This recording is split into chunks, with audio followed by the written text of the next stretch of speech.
Buona gara, a parte forse i primi due quarti che avete un attimino faticato, però poi siete usciti. Sì, per noi questa era una partita importante, come d'altronde anche per Treviso, erano 2 punti importantissimi per la classifica. Siamo venuti qui con l'idea di vincere la partita a tutti i costi, probabilmente nei primi quarti un po' di tensione l'abbiamo accusata.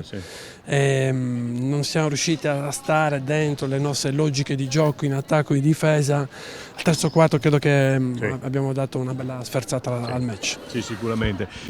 Soprattutto mi è piaciuto la velocità fin dal primo quarto che avete impostato, un po' la vostra caratteristica questa? Sì, noi anzi dobbiamo anche un po' frenare perché ogni tanto andiamo fuori il ritmo, è una delle caratteristiche della squadra, vogliamo fare contropiede, vogliamo avere il ritmo, intensità in attacco col tempo del gioco, ripeto è uno dei nostri limiti su cui stiamo lavorando. Poi avete delle ottime fromboliere perché Piedel non ha fallito nulla quest'oggi.